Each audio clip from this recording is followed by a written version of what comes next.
Hi, I'm Stephen Carson, coming at you from St. Louis, Missouri, in these United States. On my own this week with Mad Mercenary well and truly off to whatever he's doing. And I did want to credit some folks who I didn't mention last time. Um, I guess I wasn't sure if we were going to be public about their names, but their names are in the credits today, so we are going to be public, at least about first names. So our producer is Matthias, who some of you know. I've streamed with him before.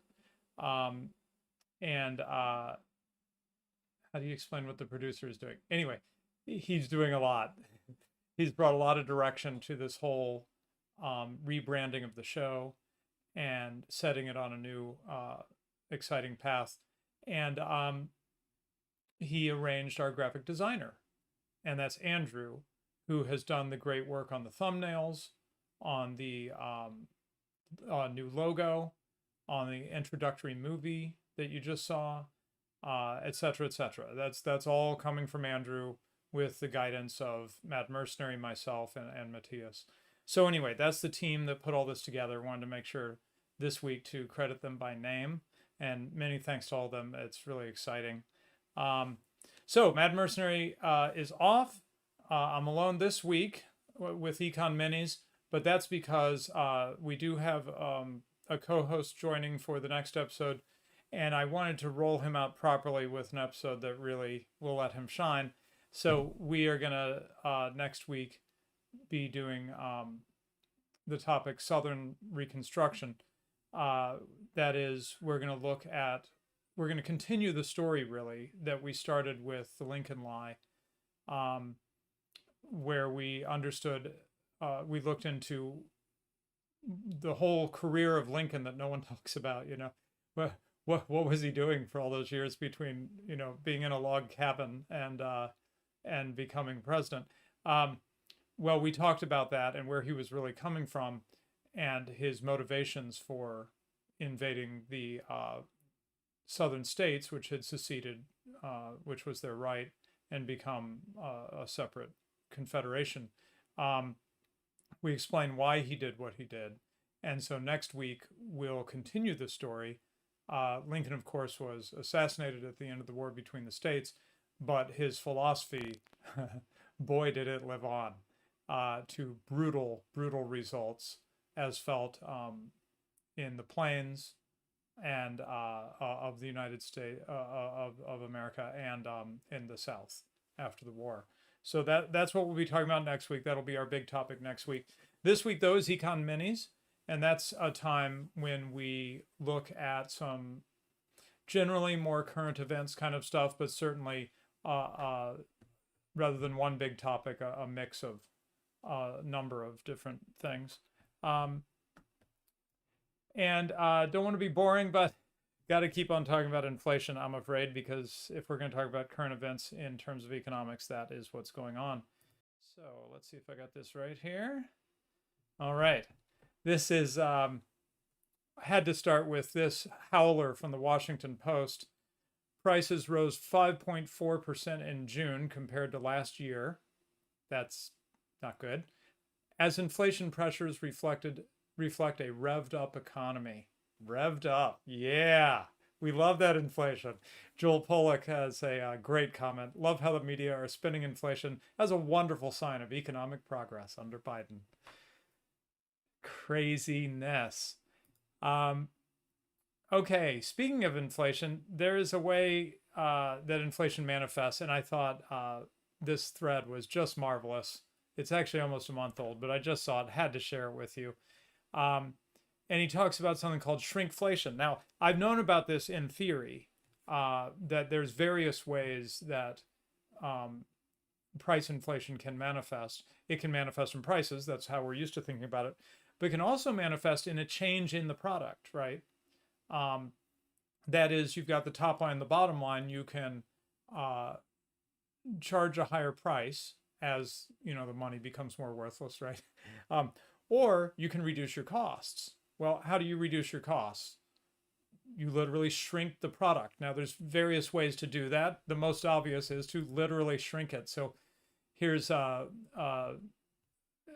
2 bars of Toblerone showing the change in the amount of chocolate in the bar over time. He says, he gives a great definition here. Shrinkflation is the phenomenon where items are reduced in size but not price, allowing the manufacturer to avoid raising prices as a result of the rising prices of ingredients. Since no one keeps packaging from years ago, it's one of the more insidious forms of inflation. And he gives a few more examples. Common items, he says, that suffer from this are things like chips, ice cream, and things that come in tubs like dips or sauces. So, you know, because it's hard to tell when there's a very small change in the amount. He gives another example, and he says, here's the thing you can watch for. I thought this was quite interesting. The easiest way to tell if something has gone through this is to look at the weight or volume of the product. If it's 10 to 13% below a common measurement point, something like 14.8 ounces when it was originally 16 ounces, it's almost certainly gone through this.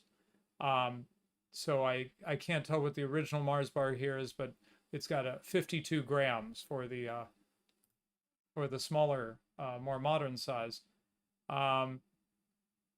And then he also talks about, so that's literally just physically it gets smaller, right? But of course you could also just put in cheaper ingredients, right? Lower quality ingredients that are cheaper. And so he argues that not only are the substitute ingredients cheaper, but they tend to get worse for your health. And one more thing. Oh yeah, had to bring up his mention of the party size, flashy advertising about party sizes. Party sizes, as you may know, if you've ever seen the look of disappointment in children's faces at Halloween, our party sizes or fun sizes are not fun. They're small. It's a way of trying to put a positive spin on shrinkflation, right? He also talks about playing around with the packaging. Look for bumps in the middle of the bottom of the container. And he points out, have you ever noticed with a wine bottle that there'll be a tall bump in the bottom? It isn't for strength, he says. And I have noticed that actually with wine bottles. And what else? I thought he made one more point I liked. Did you gradual change? Oh yeah, well, this is a really interesting point. He says, when companies do finally raise prices, so in other words, eventually they it's going to be too obvious to change the size again, or they can't reduce the quality of the ingredients much more before people really start to gag when they try the product, right?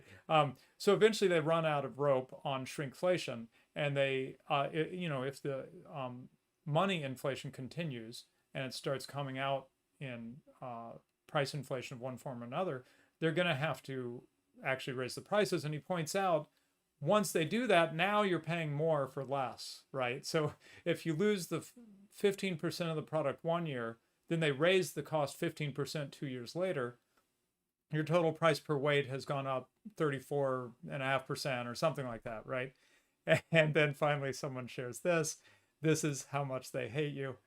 It's the Hershey's Air Delight aerated milk chocolate. We're gonna fill that chocolate with air, and that's gonna be a fun party, isn't it?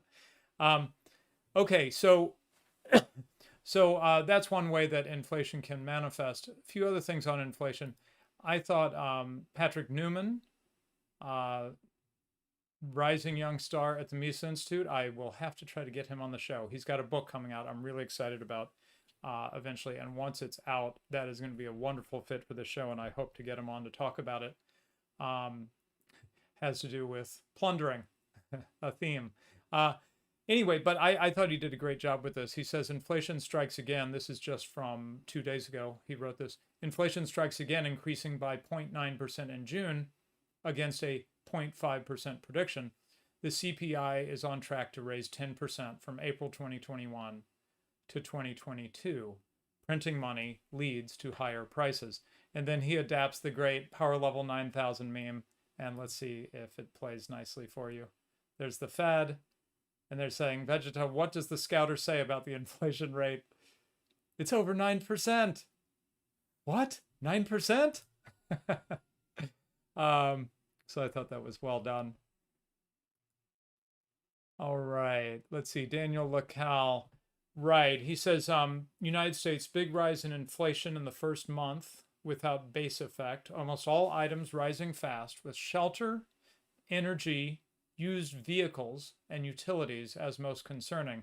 And then he sarcastically says, transitory, because that's the pitch right now, is that, you know, we're going back to normal now. Got rid of Trump. We have Biden now. He's a normal president.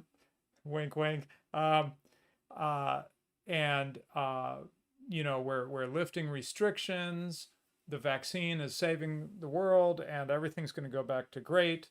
It's going to be a new normal. There's going to be a few changes. We'll talk about that shortly.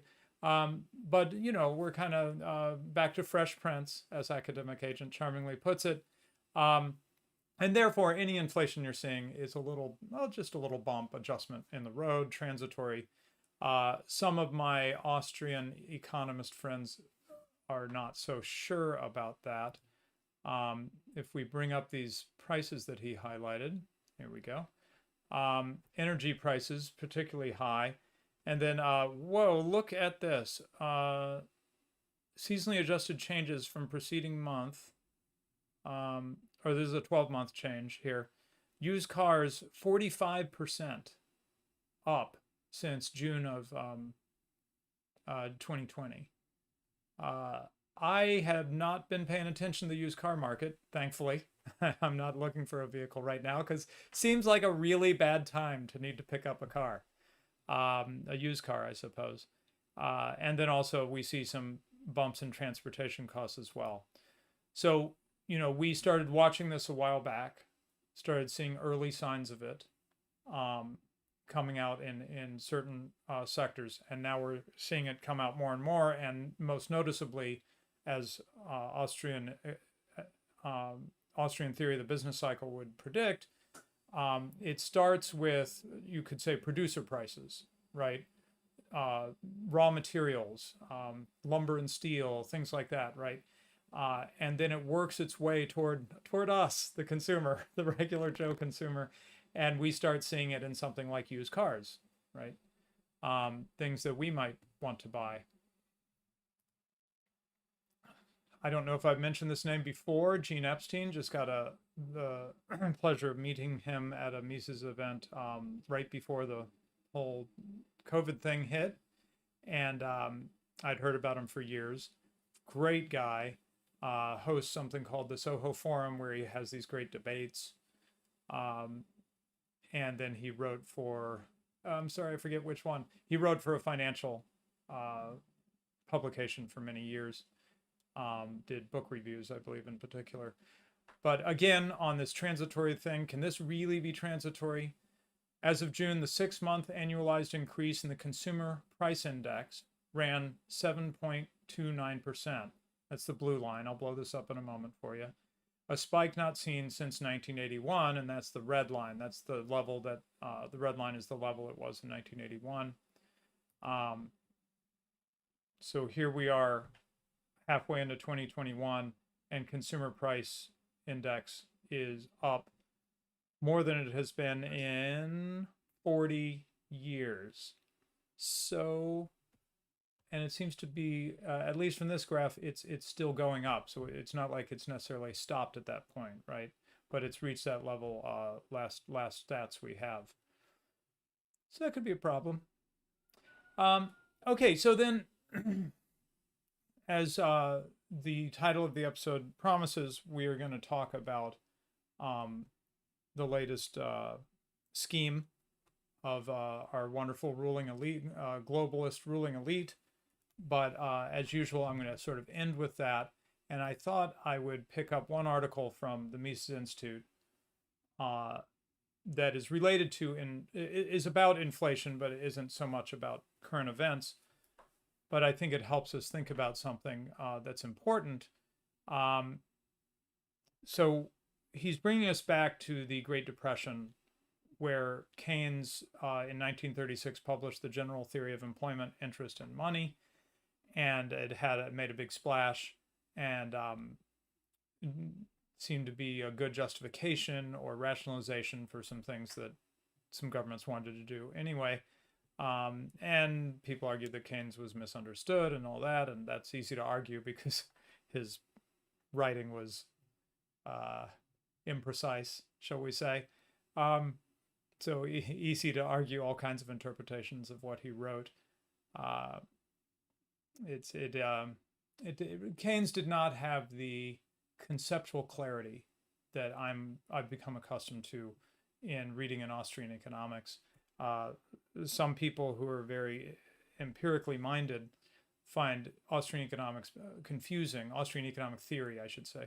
Austrian theory confusing because it uses a deductive method. But the benefit of the Austrian approach is what I just said. It's conceptual clarity. The struggle for the Austrian economist when in theory mode is to be very clear about what we're talking about. So a lot of vague, hand-wavy stuff does not fly and will get you torn apart at the Mises Institute. So there is rigor in Austrian economics. It's just a sort of rigor that our age, for whatever reason, does not seem to put much emphasis on. We like to at least pretend that we're rigorous about, numbers and statistics and, studies say and things like that. I think, as we all know, it turns out that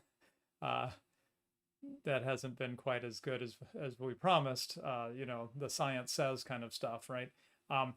But what I don't think you see as much of, and even less of, even from when I was young, is conceptual rigor. That is someone saying, whoa, how are you using that term? Because that doesn't sound like how most people use it. What exactly do you mean? What exactly are you saying, right? And critiquing people for lack of clarity, for shifting definitions, right? That's the sort of thing that I'm spoiled, right? I've been reading Austrian economics for 30 years or something, and I'm spoiled by how clear they write, how clear they think.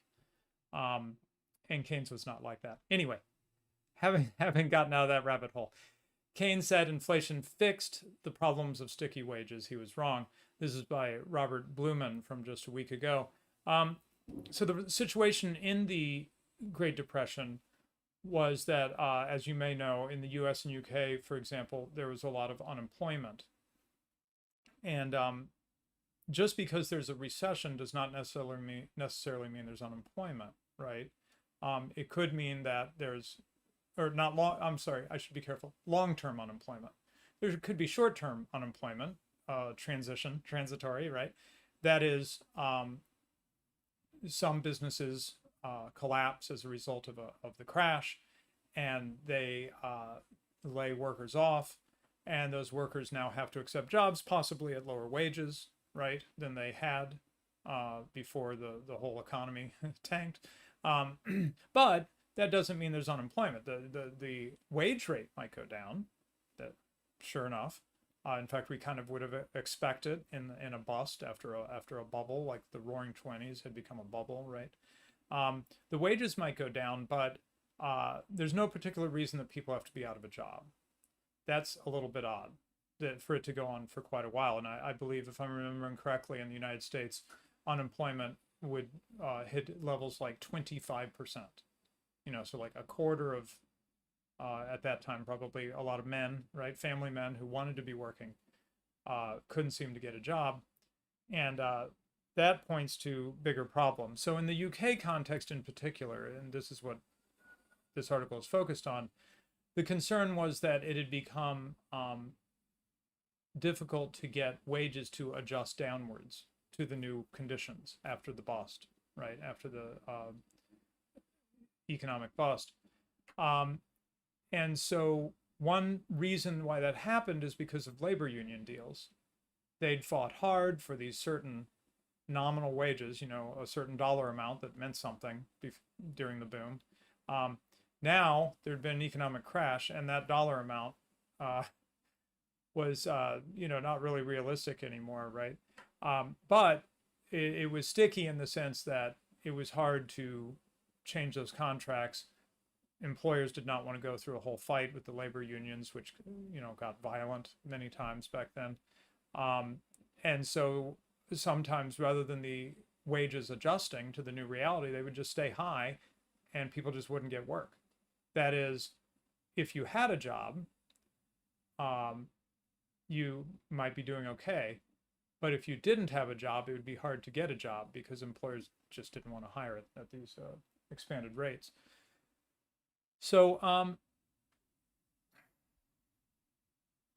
so Keynes' solution was simple. Rather than trying to figure out how to get nominal wages to adjust, get people to hire at a lower wage, lower the real wage, right? That is, make that, well, sorry, I don't know my numbers from the 30s well enough, but let's call it a dollar an hour. Let's say that $1 an hour was your wage, rather than employers reducing that to 75 cents an hour and being able to hire people again. Instead, we'd leave it at $1 an hour, but we would inflate the money so that $1 didn't mean what it used to mean, right? So yes, you nominally still earned $1 an hour, but now it only bought you what 75 cents bought a couple of years ago, right? That's the inflation approach. In this way, Keynes thought, let's purposely inflate the money supply, and then people can keep their nominal wages, but now they can start hiring again at those wages because the wages just don't mean what they used to mean. They devalue the wages, devalue the money on purpose. Well, as you can imagine, Austrian economists don't think much of this, but I thought it was worthwhile to walk through the argument a little bit. And in particular, he draws from William H. Hutt. William H. Hutt was an Austrian school economist. He's someone whose name you'll see if you go to the Mises Institute. But he was British and in particular held a position in South Africa. And I'm sorry, I don't remember the university, but held a position in South Africa for some time, but he was from Britain and returned there later in life. And he really took on Keynes quite a bit in his writing. And he said, what you're doing is you're using inflation as a substitute for proper market price adjustments, right? So he said, lowering real wages through inflation is not the same thing as market price adjustments with sound money. You could say, well, it's just one way to get there. And Hutt is arguing, no, it isn't. You're not getting the same thing. Real coordination would have required many individual price adjustments, and it wouldn't be like all the same, right? It would depend. When you have a boom and a boom, then certain sectors of the economy are more greatly affected by the inflation, and others are less affected. And so the adjustments need to be sort of fine-tuned as opposed to sweeping, everything changing all the same. And that, of course, to some degree, that's what happens with inflation. It's a really sweeping change across the economy rather than something that's sector by sector, company by company.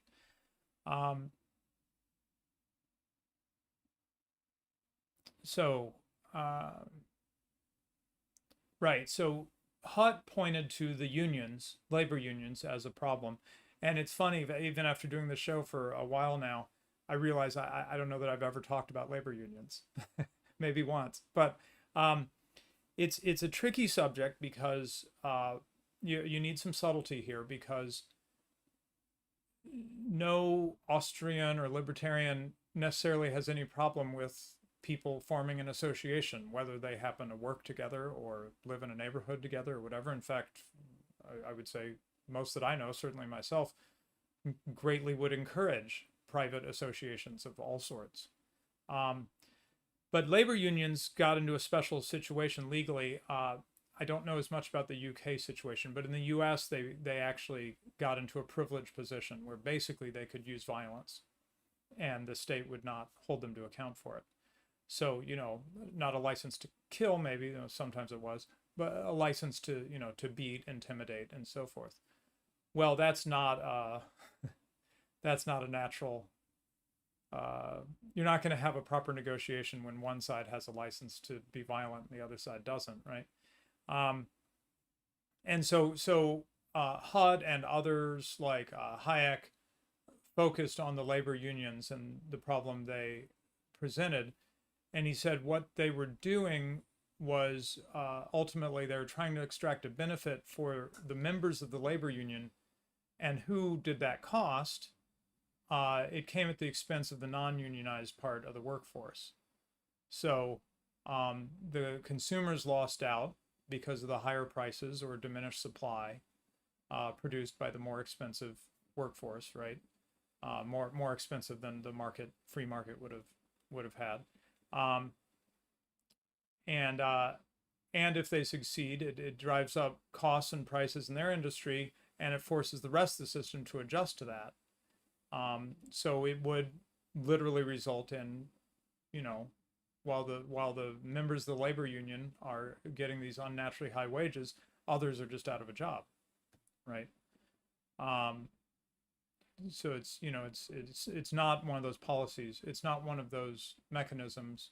These coercive labor unions are not one of these mechanisms that can just raise all workers up. That's how they're advertised, but in fact, that's not how they worked in practice.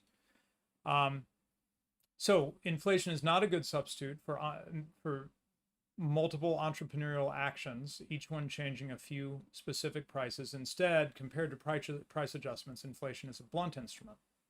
Rather than the prices of items in most oversupply falling the most, as would happen with market pricing, right?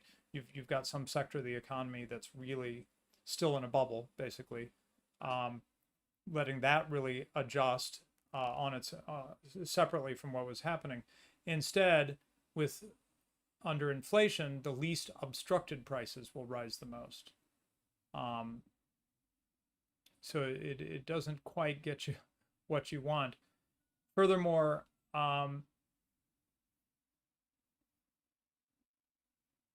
let's see. Yeah, so he makes an interesting argument here. He says here that the businesses actually in a competitive industry don't have that much scope to increase wages while continuing to make a profit. They're really stuck between what they need to pay to get workers on the one hand, and then the value that the worker brings, and that isn't infinite, right?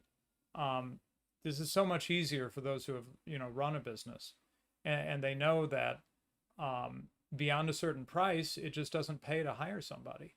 You're not earning that back. Their work for you does not earn back the cost of hiring them, right? And so he makes an argument that I think might be counterintuitive, especially if you've been really influenced by sort of a left-wing view of the world, which views the capitalist or the businessman as just having these deep pockets, and he can just, if he wanted to, he could just make us all rich. This is where you get the the $15 minimum wage. We just need to force them to give us what they could anyway, right? This is all absurd.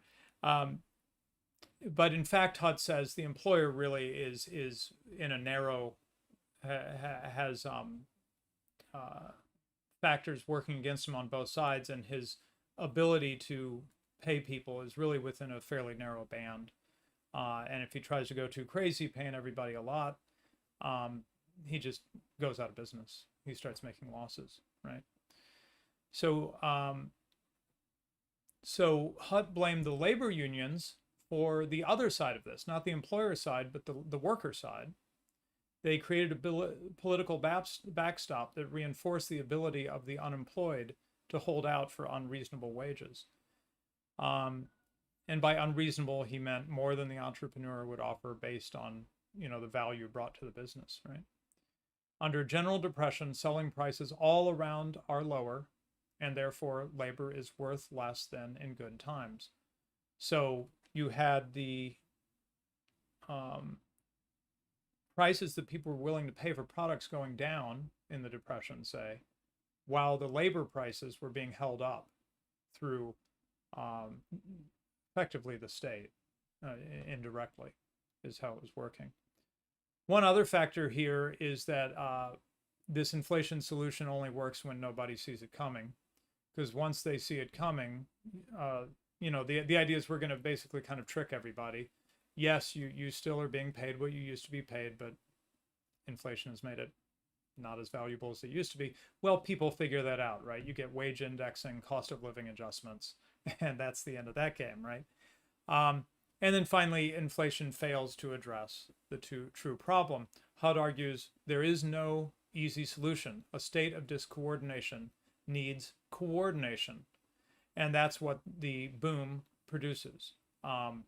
The government makes cheap money, lower artificially low interest rates. People start doing things that don't really make sense.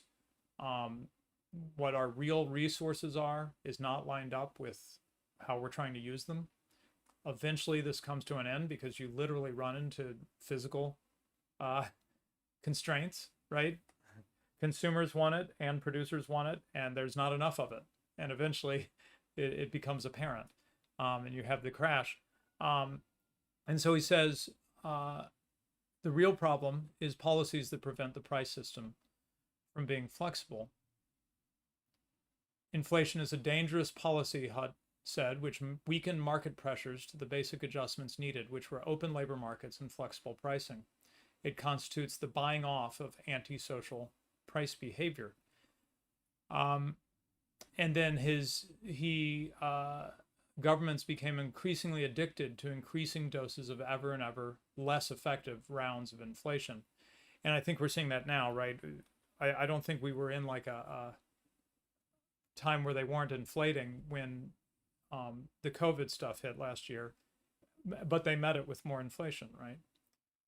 And now more money in the United States, for example, more money is going out to people with these prepaid child tax credit things. So, more and more money is being produced. The cheap money is trying to be used. And when does it stop? And this is what Hayek memorably called having a tiger by the tail. I thought it'd be nice to share what he wrote about this situation, which we may be in again. He says, we now have a tiger by the tail. How long can this inflation continue? If the tiger of inflation is freed, he will eat us up. Yet if he runs faster and faster, while we desperately hold on, we are still finished. So this approach of trying to use inflation to get ourselves out of trouble, the government using inflation to try to get the economy out of trouble, it ends up in an untenable position, holding a tiger by the tail. So in short, inflation does poorly what the price system does well. The price system, when freed up, produces coordination between what we have, what people are willing to not consume, right? So that it can be used for investing and growth, and businessmen, entrepreneurs deciding to use, directing those freed up resources to build a growing economy. All right. So, final story then for today is about the whole Silk Road thing. I use Silk Road because it's catchy and historical, and for most people you might connect it with China, which would be correct. And we've had a previous episode on the topic, at least one. What's interesting here, though, is that this modern Silk Road, which technically is the Belt and Road Initiative, BRI, this modern Silk Road Initiative of China is, we have just heard announced, is going to be met with a, another Silk Road Initiative, in effect. And listen to the language that they use. This is why I put Schwab in the title, Klaus Schwab of the World Economic Forum, who seems to say a slogan and then every world leader has it behind them shortly after that. So this new thing is called the Build Back Better World Partnership, B3W for short. So let me try that one more time. Build Back Better, that's the B3, right? World Partnership, B3W. and it's a rival to China's Belt and Road Initiative. And the argument in this article is that economically, there's good reasons to think that trying to emulate what China did, but do it better, of course, as we'll see, we have reason to believe that we won't have good economic results. Now, Lord Keynes, too, our Keynesian, neo-Keynesian foe out there on Twitter, has already gotten upset just at the headline, just advertising this, because he said, hey, maybe it doesn't have to do with, some kind of Keynesian boondoggle. It has to do with geopolitics, right? Basically, power moves. Sure. I'm not going to try to address that today. I agree. But it does get sold as investment. Things are being invested in a useful way. And this author Mihai Makovai, thinks that we have reason to be suspicious of how that'll go. So what has happened is that the U.S. has persuaded the G7 allies to back a massive infrastructure support package for developing countries. Now, remember, if you haven't learned about the Belt and Road Initiative before, it has been directed, a lot of the spending is in places like Africa, developing parts of the world where China comes in, makes loans, and they build bridges and big public works project type things, infrastructure, right? And now the U.S. and its allies say, well, we're going to do that too, and we're going to do it better. So what is B3W, Build Back Better World Partnership? Hundreds of billions of dollars of infrastructure investment in order to narrow an estimated infrastructure need of $40 trillion or more in the developing world. So how do they come up with this 40 trillion number? I would really like to know, because as far as I can tell, we would all like to have better infrastructure. I mean, what is this mystical level that they're not at that we know they should be at? I have no idea where they're coming up with this. This doesn't sound like science, shall we say. So how is this all going to be financed? It's U.S. Agency for International Development, USAID, the World Bank, private sector, the G7 partners, other governments, right? And the USAID is obviously a creature of the United States government.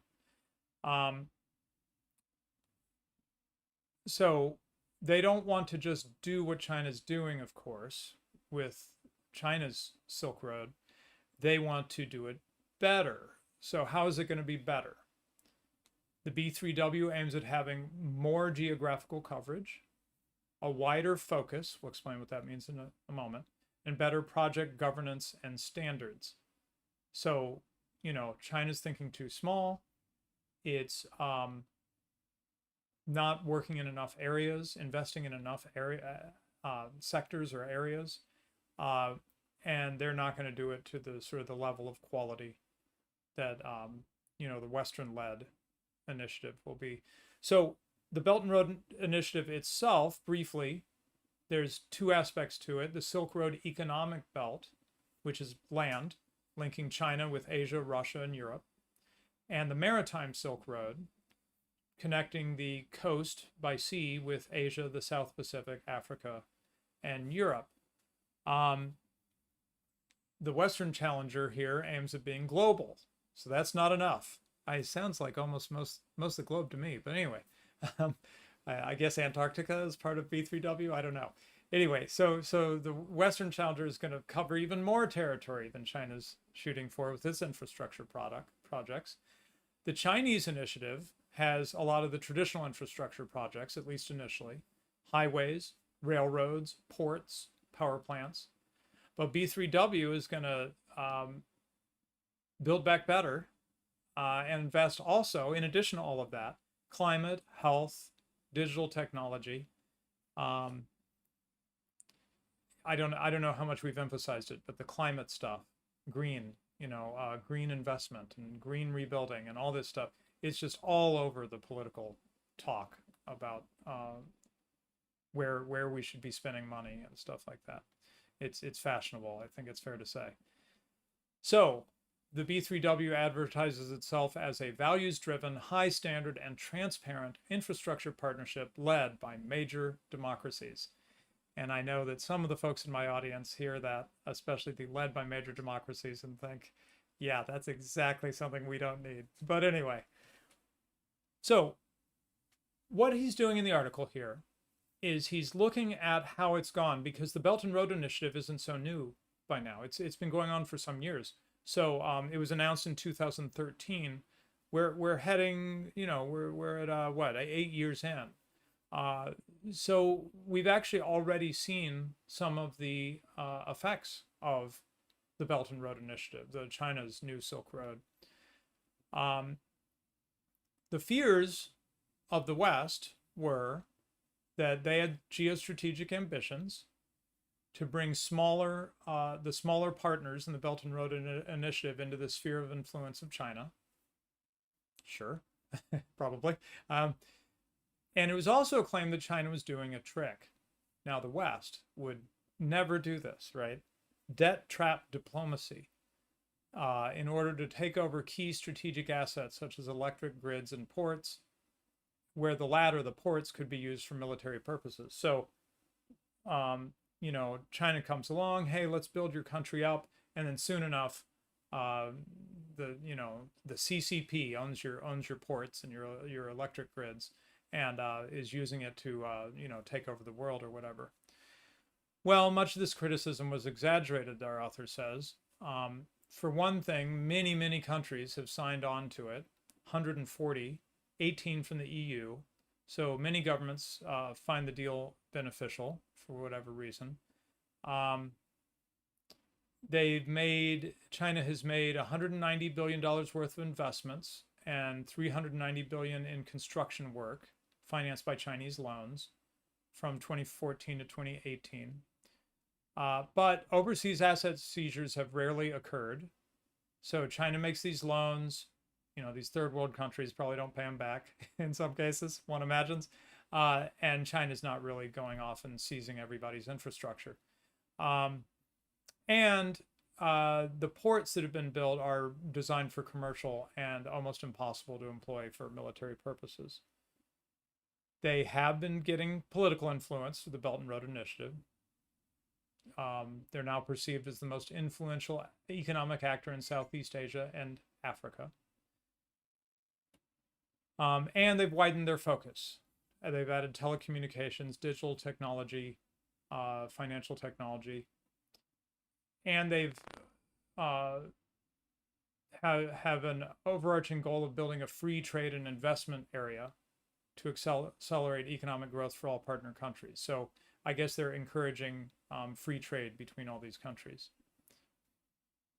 Now, having said all that, the benefits of all this are heavily skewed in favor of Chinese construction companies at the expense of taxpayers. And I think by taxpayers, they mean both taxpayers in the partner countries, like the African country or whatever, and the Chinese taxpayer, right? Who's footing the bill for all these loans. Almost 90% of the construction works funded under the Belt and Road Initiative went to Chinese contractors. So that by 2017, 7 of the 10 largest construction companies in the world by revenue were Chinese. So they borrowed money and they paid it to their mostly Chinese construction firms, and made them massive, right? Building stuff all over the world. But instead of catching other people in a debt trap, it seems like China's the one that ended up in the debt trap. There are 2 main policy banks, the China Development Bank, the Export-Import Bank of China. They've done a poor job of financing viable projects. And eventually the Chinese taxpayer is going to have to foot the bill for all this. The graph here, which I won't dwell on too much, is debt renegotiation cases by region, date, and size from 2000 to 2019. And there have been some pretty massive debt renegotiations already, and it looks like more coming. Um,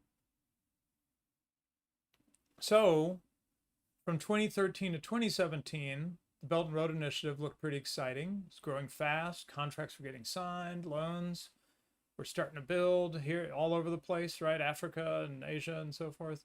But then after high profile contracts were canceled, debt renegotiations surged, the project started to run out of steam.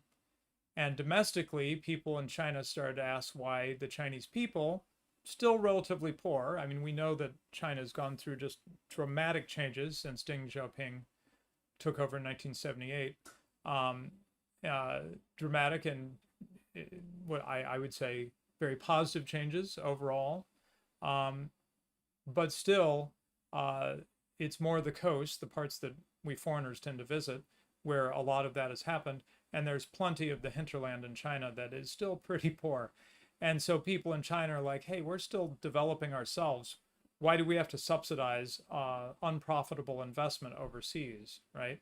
So that, you know, you guys can feel important running a new Silk Road or whatever. So should the West go down China's road? He says, first of all, just printing a lot of dollars is not going to be enough, because real savings, goods and services, will need to be transferred abroad as current account surpluses.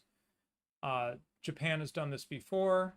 This chart here, the blue line is Japan, the red line is China. These are current account surpluses, and you can see they're running in the positive on the top part, the positive, whereas the USA is down here in the negative in the purple. Well, you need current account surpluses to do all this, and the US doesn't have them. So China had large current account surpluses, and it drew on huge international reserves. Chinese companies did a similar thing in Southeast Asia. So further problem is that the US and the EU are about to launch large domestic growth stimulus programs, right? Substantial green and digital investments. So, you know, is this really going to work? Where the United States is going to now try to beat China at its Belt and Road Initiative game and do a Western Silk Road or whatever, while also doing massive investment at home to bring the domestic economy up. It starts to become hard to believe. In fact, investment as a share of GDP is already low in both the US and the EU. So, you know, are we really ready to have a government-led transfer of capital overseas? And then a second lesson from China's Belt and Road Initiative is that it slowed down not only when domestic resources dwindled, but also when the wasteful projects and bad debts became visible. So it all looked good at first, right, like a bubble. But it didn't take long, just several years, where the chickens started coming home to roost, right? Some of these projects were not such good ideas. I mean, I think the story this is telling here is, I think it's a major theme of our time, really. Our age. I don't mean like right now. I mean for some couple hundred years maybe. And that is this theme of progress. But by progress here, I don't mean the natural and organic progress you could point to, economic progress and so forth. You know, growth in scientific knowledge and all those sorts of things, healthier people, you know, all those sorts of things that you might point to and say, hey, that looks like real genuine progress. I'm talking about coerced progress, right? Progress is great, so we are going to make it happen, and we're going to make it happen now, right? This is the progress I have in mind. The progress I have in mind here is the progress of the 5-year plan, right? The progress of the Great Leap Forward. The government is going to identify a target, a progress target, you know, like going green, right? To pick a random example. The government is going to pick a progress target, and it is going to make us all march toward it. That's not really how genuine, organic, free market type growth happens, right? It's hard to predict ahead of time. It's more complicated and nuanced. It involves lots of small individual decisions, entrepreneurial decisions, adjustments to local conditions. It doesn't involve, the captain of the whole nation's, commanding, we shall now have this progress, we shall now all be green and all get our energy from windmills, it doesn't tend to work out well. So he brings up some interesting examples from two old friends of mine. Jeffrey Tucker has an article he points to, and I realize I'm losing my habits here. I haven't shared a link to anything. Here's a link to the article I'm going through right now. If you go down to the bottom and you're interested in either of these topics, click on their names and you'll get to these articles. Jeffrey Tucker wrote about the Marshall Plan after World War II, and he showed that the true intent was not to help foreign countries, not to help bring Europe back into action or whatever, but to bring the New Deal international, and for the American taxpayer to subsidize U.S. corporations, right? It was welfare for U.S. corporations. And what actually happened with the Marshall Plan is it drained private capital out of the U.S. economy, and the country fell into a recession shortly after the Marshall Plan. It's not that well remembered, but there was a pretty bad post-World War II recession, I think early 50s maybe. And then hitting very close to where we're going to talk about what we're going to talk about next week with our show on Southern Reconstruction, Ryan McMacken wrote about the history of building transcontinental railroads in the United States, which was rife with crony capitalism and corruption. Recall in our Lincoln episode that Lincoln was a railroad lawyer, a very, very highly paid railroad lawyer, and he was in the thick of this crony capitalism and corruption and just wanted to take it national. And so the track record of conditional development lending these days from the International Monetary Fund, the World Bank, it is not very good. They prop up foreign governments that are usually over bureaucratic and corrupt. So in conclusion, he says, launching a second Marshall Plan, which mirrors China's wasteful Belt and Road Initiative, will only consolidate big government, crony capitalism and corruption, eroding the U.S. economy's capital stock and competitiveness. So let's see here.